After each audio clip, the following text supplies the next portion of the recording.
Good morning बच्चों, मैं मोनिका शर्मा आपकी मैथ्स की टीचर आज की कक्षा में आपका स्वागत करती हूँ। आज हम पढ़ेंगे कक्षा 3 की गणित का अध्याय 5 जिसका नाम है भाग से परिचय। और इसके भाग 2 में आज हम देवनागरी अंकों से भाग का अभ्यास करना सीखेंगे। पिछली कक्षा में हमने भाग करने की अवधारणा के बारे में पढ़ा था और आज की कक्षा में हम देवनागरी अंकों से भाग का अभ्यास करेंगे। तो चलिए कक्षा में जो हमारा उदाहरण 1 है उसमें है कपिल 12 गेंदों को कितने दल में बांटे कि प्रत्येक दल को 4-4 गेंदें मिल सके। ठीक है, कपिल के पास में 12 गेंदें हैं और वो उन्हें कितने दलों में बांटे कि प्रत्येक दल को 4-4 गेंदें मिल सके। तो यहाँ गेंदों की संख्या है 12 और प्रत्येक दल को दी जाने वाली गेंदें हैं 4। लेकिन हमारे सामने ये जो संख्या लिखी हुई है वो देवनागरी अंक पद्धति में लिखी हुई है और हमें इन सवालों को देवनागरी अंक पद्धति में ही हल करना है। तो दलों की संख्या बताने के लिए हम यहाँ करेंगे सबसे पहले 12 माइनस 4। यदि मैंने 12 में से 4 घटाए तो मुझे प्राप्त हुए 8। अब यदि मैं वापस 8 में से 4 घटाऊंगी तो मुझे प्राप्त होंगे 4। और यदि मैंने वापस 4 में से 4 घटाया तो मुझे कुछ भी प्राप्त नहीं हुआ। इस प्रकार दलों की संख्या होगी 3। यदि कपिल उन 12 गेंदों को 3 दलों में 4-4 में बांटेगा तो प्रत्येक दल को 4-4 गेंदें प्राप्त हो जाएगी। ठीक है, तो यहाँ दलों की संख्या हो गई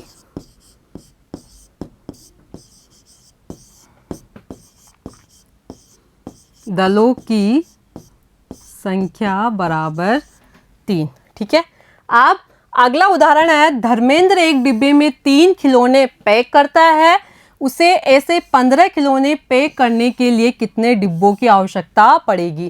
कि धर्मेंद्र 3 खिलौने कि एक डिब्बे में 3 खिलौने पैक करता है और उसे 15 खिलौने पैक करने हैं तो उसे कितने डिब्बों की आवश्यकता पड़ेगी। तो इसके लिए हम क्या करेंगे, हम करेंगे सबसे पहले 15 माइनस 3। ठीक है, तो यदि मैंने 15 में से 3 घटाए तो मुझे प्राप्त हुए 12। फिर मैंने 12 में से यदि 3 घटाए तो मुझे प्राप्त होंगे 9। ठीक है, फिर यदि 9 में से मैंने 3 घटाए तो मुझे प्राप्त होंगे 6। और यदि मैंने 6 में से 3 घटाए तो मुझे प्राप्त होंगे 3। और यदि वापस मैंने 3 में से 3 घटाए तो मुझे कुछ भी प्राप्त नहीं होगा। इस प्रकार धर्मेंद्र को 15 खिलौने पैक करने के लिए 5 डिब्बों की आवश्यकता होगी। ठीक है, तो डिब्बों की संख्या होगी 5।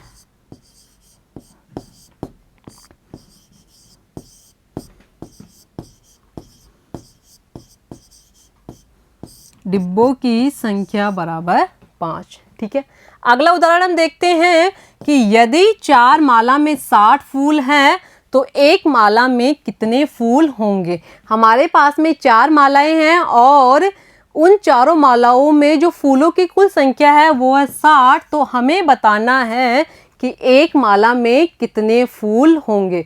तो इसे करने के लिए हम क्या करेंगे, सबसे पहले हम करेंगे 60 माइनस 4। ठीक है, तो यदि मैंने 60 माइनस 4 किया तो मुझे कितने प्राप्त हुए, मुझे प्राप्त हुए 56। ठीक है, अब मैंने वापस 56 माइनस 4 किए तो मुझे प्राप्त हुए 52। ठीक है, अब मैंने 52 माइनस 4 किए तो मुझे प्राप्त होंगे 12 में से 4 घटाए तो 8 और यहाँ पे 4 मतलब 48। अब मैंने वापस 48 माइनस 4 किया।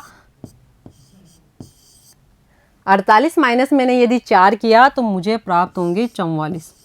अब आगे मुझे करना है 44 माइनस 4। यदि मैंने 44 माइनस 4 किया तो मुझे प्राप्त हुए 40।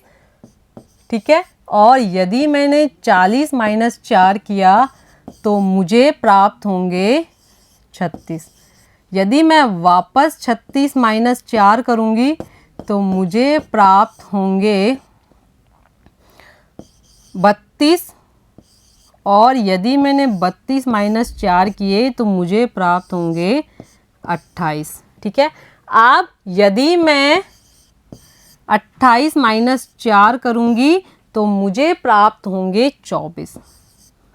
कितने प्राप्त होंगे? 24। ठीक है।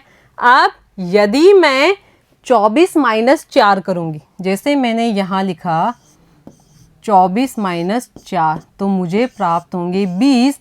और यदि मैंने 20 माइनस 4 किए तो मुझे प्राप्त होंगे 16। कितने प्राप्त होंगे? 16। ठीक है। तो यहाँ हो गया 10, यहाँ हो गए 11। अब यदि मैंने 16 माइनस 4 किए तो मुझे प्राप्त होंगे 12। और यदि मैंने 12 माइनस, यहाँ हो गए 12, यदि मैंने 12 माइनस 4 किए तो मुझे प्राप्त होंगे कितने? 8। तो अब यदि 8 माइनस मैंने 4 किए तो मुझे प्राप्त होंगे 4। और यदि मैंने 4 माइनस 4 किए तो मुझे कुछ भी प्राप्त नहीं होगा। इस प्रकार यदि 4 माला है और 60 फूल है, यदि 4 माला में 60 फूल हैं तो एक माला में कितने फूल होंगे? तो वो होंगे 15। ठीक है। तो इस प्रकार फूलों की संख्या कितनी हुई एक माला में? तो एक माला में फूलों की संख्या हुई 15। ठीक है। तो यहाँ हम लिखेंगे एक माला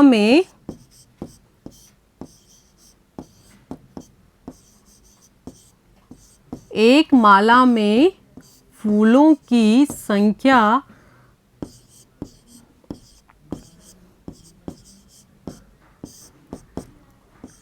बराबर 15।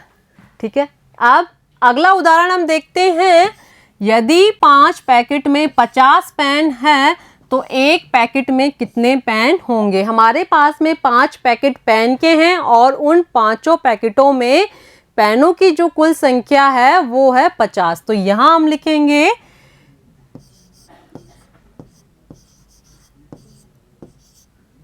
पैकेट कितने हैं हमारे पास में? 5। ठीक है। और पेनों की संख्या कितनी है? वो है 50। पेनों की संख्या बराबर 50। और हमें बताना है कि एक पैकेट में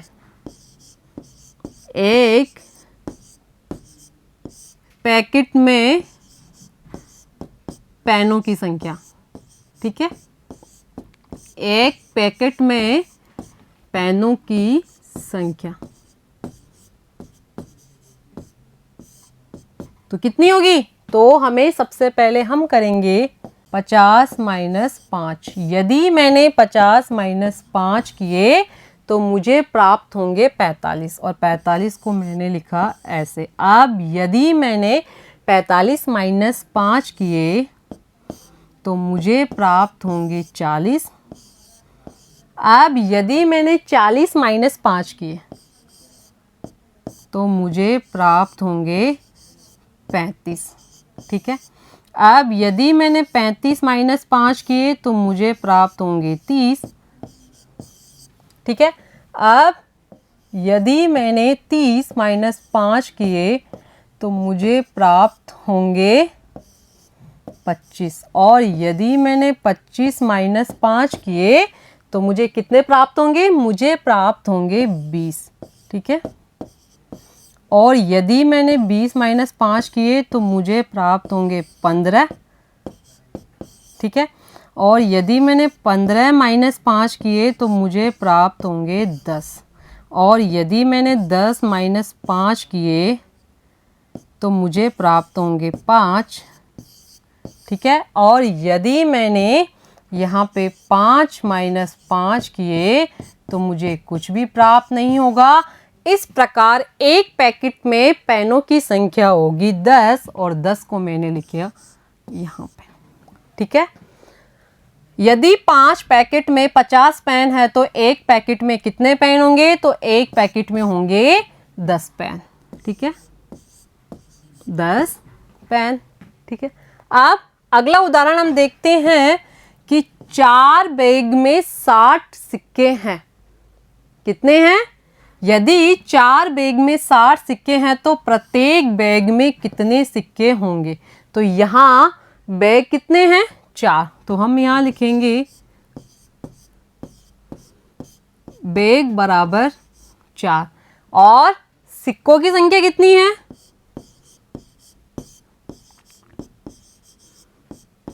सिक्कों की संख्या,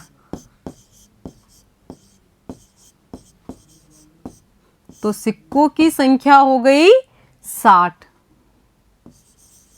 ठीक है, फिर तो प्रत्येक बैग में कितने सिक्के होंगे? तो प्रत्येक बैग में सिक्कों की संख्या होगी,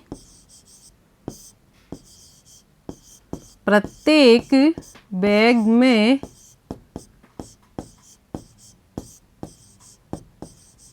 सिक्कों की संख्या, सिक्कों की संख्या। ठीक है, तो कितनी होगी प्रत्येक बैग में सिक्कों की संख्या? तो हम क्या करेंगे, सबसे पहले हम करेंगे यहाँ पे 60 माइनस 4। कितना? 60 माइनस 4। यदि मैंने 60 माइनस 4 किया तो मुझे प्राप्त हुए 56। ठीक है, मुझे कितना प्राप्त हुआ?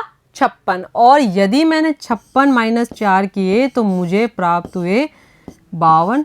और यदि मैंने 52 माइनस 4 किया तो मुझे प्राप्त हुए 48। ठीक है, और यदि मैंने 48 माइनस 4 किया तो मुझे प्राप्त होंगे 44। और यदि मैंने 44 माइनस 4 किया तो मुझे प्राप्त होंगे 40। और यदि मैंने 40 माइनस 4 किया तो मुझे प्राप्त होंगे 36। और यदि मैंने ठीक है 36 माइनस 4 किया तो मुझे प्राप्त होंगे 32। और यदि मैंने 32 माइनस 4 किया तो मुझे प्राप्त होंगे 28। और यदि मैंने 28 माइनस 4 किया तो मुझे प्राप्त होंगे 24। और यदि मैंने 24 माइनस 4 किया तो मुझे प्राप्त होंगे 20। और यदि मैंने 20 माइनस 4 किया तो मुझे प्राप्त होंगे 16। और यदि मैंने 16 माइनस 11, ठीक है, यदि मैंने 16 माइनस 4 किया तो मुझे कितना प्राप्त होगा? मुझे प्राप्त होंगे 12। ठीक है, और यदि मैंने 12 माइनस 4 किए तो मुझे प्राप्त होंगे कितने? मुझे प्राप्त होंगे 8। और यदि मैंने 8 माइनस 4 किया तो मुझे प्राप्त होंगे 4। और यदि मैंने 4 माइनस 4 किया तो मुझे कुछ भी प्राप्त नहीं होगा। 4 बैग में 60 सिक्के हैं तो प्रत्येक बैग में कितने सिक्के होंगे? तो सिक्कों की संख्या होगी 15। ठीक है, कितनी संख्या होगी प्रत्येक बैग में? सिक्कों की संख्या 15। ठीक है, अब अगला उदाहरण है 5 बर्तन में 35 नींबू है। कि 5 बर्तन हैं और उनमें 35 नींबू है तो प्रत्येक बर्तन में कितने नींबू होंगे? ठीक है, बर्तनों की संख्या है यहाँ 5। कितनी है? बर्तनों की संख्या बराबर 5। और नींबू, नींबू की संख्या है, नींबू की संख्या है 35। ठीक है, अब हमें बताना है कि प्रत्येक बर्तन में कितने नींबू होंगे। तो हम क्या करेंगे? हम करेंगे सबसे पहले 35 माइनस 5। तो यदि मैंने 35 माइनस 5 किए तो मुझे प्राप्त हुए 30। और यदि मैंने 30 माइनस 5 किए कितना, यदि मैंने 30 - 5 किया तो मुझे प्राप्त होंगे 25, और यदि मैंने 25 - 5 किए तो मुझे प्राप्त होंगे 20, और यदि मैंने 20 - 5 किए तो मुझे प्राप्त होंगे 15। ठीक है, अब यदि मैं 15 - 5 करूँगी तो मुझे प्राप्त होंगे 10।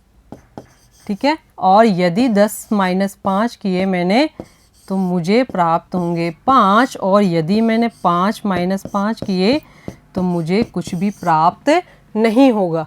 तो 5 बर्तन में 35 नींबू है तो प्रत्येक बर्तन में कितने नींबू होंगे, तो प्रत्येक बर्तन में नींबू होंगे 7। तो हम यहाँ लिखेंगे प्रत्येक बर्तन